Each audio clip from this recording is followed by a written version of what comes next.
Maya Collins had heard a lot of strange things working as an executive assistant, but nothing, absolutely nothing, prepared her for the words her boss whispered that cold December evening. "Pretend to be my fiancé. Just for 2 weeks." Maya froze, her fingers still hovering over her keyboard. Had she heard him right? Elias Blackwell, her boss, the elusive 35-year-old millionaire CEO known for his flawless suits, cold eyes, and an emotional distance that could freeze oceans, stood behind her desk, jaw tight, shoulders tense. He was the type of man people said yes to before he even finished asking. But this, she blinked. "I'm sorry, what?" Elias inhaled sharply, as if saying it again physically pained him. "I need a fake fiancé. Tonight, you're the only one I trust." Those last words, "you're the only one I trust," would echo in her mind for weeks. But at that moment they only made her heart thump loudly in her chest. She stared at him, trying to read the face she had worked beside for 2 years. A man who never smiled. A man who avoided personal questions like they were landmines. A man who kept a wall around himself so high even sunlight couldn't climb over it. Elias Blackwell didn't trust anyone. So why her? Why me? She finally whispered. He swallowed hard. "Because you won't ask questions." She didn't know whether to feel insulted or honored. The car ride to the gala was silent except for the soft hum of the engine. Maya's mind raced with all the reasons her boss could possibly need a fake fiancé. Legal trouble, a corporate merger, a jealous ex, a publicity stunt. None of them seemed to fit the man beside her. Elias sat stiffly, staring out the tinted window, shadows flickering across his chiseled face. His jaw clenched every few seconds like he was fighting off a memory. "You're shaking," he murmured without looking at her. She hadn't realized she was. "This is a lot." His eyes softened, barely, but enough for her to notice. "I won't let anything happen to you tonight," he said. "Just follow my lead." She nodded even though she had no idea what she was walking into. When they entered the ballroom, dozens of heads turned. Conversations paused. Cameras flashed. Elias Blackwell never brought dates, ever. Now he was holding Maya's waist like she belonged there.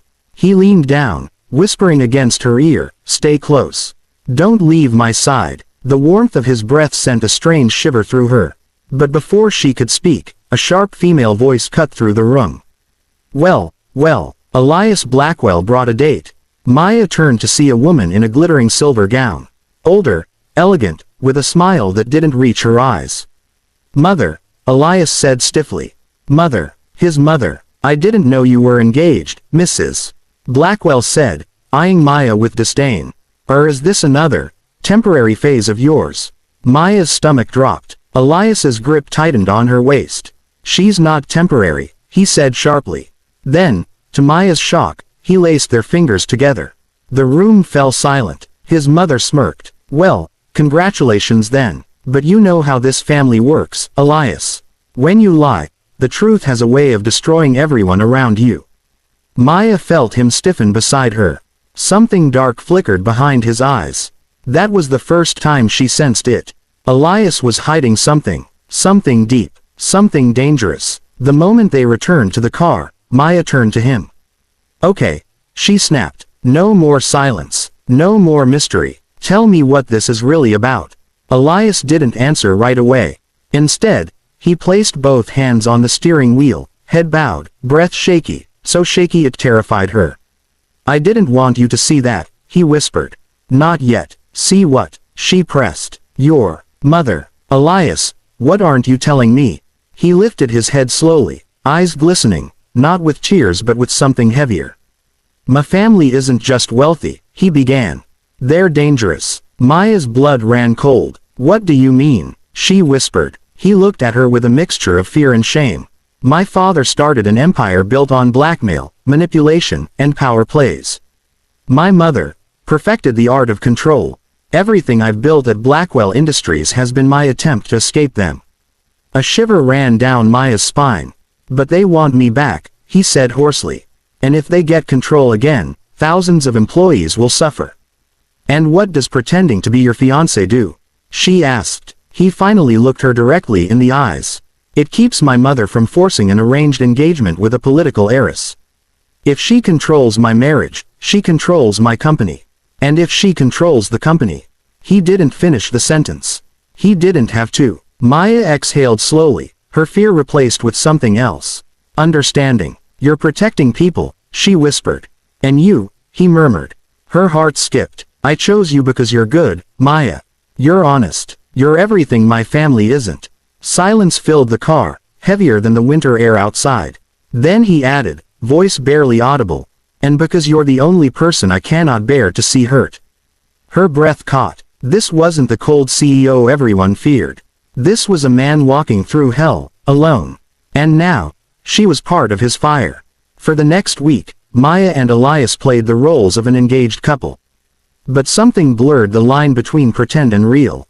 Their hands lingered longer. Their conversations became deeper. Their arguments had passion. Raw, unfiltered, terrifying passion. Elias would never admit it, but he began looking at Maya like she was the only thing grounding him. But the danger he tried so hard to avoid, it found them anyway. It happened on a snowy night after a charity dinner. Elias's driver had called off sick, so Elias drove Maya home himself. As they pulled into her quiet street, a black SUV blocked the road. Elias instantly reached across the seat, grabbing her hand. Don't move, he whispered. Two men stepped out of the SUV. One tapped on Elias's window. Mr. Blackwell, the man said calmly. Your mother wants a word. Elias's jaw clenched. Tell her I said no. She insists, the man replied, opening the back door of the SUV. Maya saw a woman inside. Mrs. Blackwell. Her smile was thin and cold. Hello, dear, she said. Why don't you both join me? Elias turned to Maya, eyes filled with regret. I'm so sorry, he whispered. I should have never dragged you into this. Too late, she whispered back. They got into the SUV. Mrs. Blackwell wasted no time. You expect me to believe you're engaged to your assistant, she said, voice dripping disdain. This girl. Maya felt the insult, but she held her head high. We're in love, Elias said, surprisingly steady. Mrs. Blackwell laughed. Please. Elias has never loved anyone. Maya's heart ached at that. What do you want? Elias growled. Mrs. Blackwell leaned forward, eyes sharp. I want your company back under family control. And I will get it with or without your cooperation. Then she turned to Maya. And you, little girl, you can walk away unharmed. I'll even give you money. But if you stay with my son, I promise you'll regret it. Maya swallowed hard but didn't look away. I'm not for sale, she said quietly. For the first time, Mrs. Blackwell's face twitched. Elias's hand brushed Maya's under the table, a silent thank you. Mrs. Blackwell's voice turned icy. Very well. Then you should know something about your fiancée. She turned to Elias with venom in her eyes. Tell her the truth. Tell her why you never date. Tell her what happened to Gabriella. Maya froze. Who's Gabriella? She whispered. Elias closed his eyes. She was my fiancée, he whispered. Years ago. Maya felt her heart drop. What happened to her? He swallowed painfully. She died. Mrs. Blackwell's voice was sharp and cruel. And it was his fault. Maya's breath caught. Elias's entire body shook. Not with anger, but grief. My family leaked information about her father, he whispered. It caused a scandal. Gabriella. She couldn't handle it. Maya covered her mouth. They blamed me, Elias said. I blamed myself. Mrs. Blackwell smirked. And now you're dragging this girl into the same misery. That was enough. Maya stood up so fast the men flinched. You don't scare me, she said. And you don't get to define him. Then she reached for Elias's hand. We're leaving. Something shifted in Elias's eyes, something raw and full of hope. For the first time that night, he smiled. When they finally escaped the SUV and reached Maya's apartment steps, Elias stopped her. You should hate me, he whispered.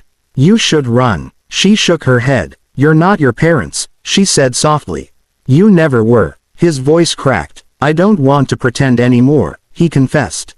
Not with you. Her heart hammered. Then don't, she whispered. Elias cupped her face with trembling hands. I'm falling for you, Maya Collins, he said. Terrified. Completely. Irrevocably. Her breath shook as she whispered. Then fall. He kissed her. Slow, hesitant at first, then desperate, like he'd been holding that moment back for years. The cold winter air faded. The fear, the danger, the lies, they all dissolved in the warmth of that kiss. For once, Elias wasn't the untouchable CEO. He wasn't the heir to a rotten empire. He wasn't the man haunted by a past he couldn't outrun. He was simply a man in love. And Maya, she wasn't pretending anymore either. It took months of legal battles, strategic moves, and late-night confrontations, but Elias eventually freed his company from his family's grip. He didn't do it alone. Maya stood beside him every step of the way. And when the storm passed, Elias got down on one knee. No lies, no secrets, no pretending. This time, his voice trembled for a very different reason. Maya Collins, will you be my real fiancée? Tears rolled down her cheeks as she whispered. Yes, the darkness of his past didn't disappear, but together, they built something stronger than fear. Something that even his mother couldn't touch. Love.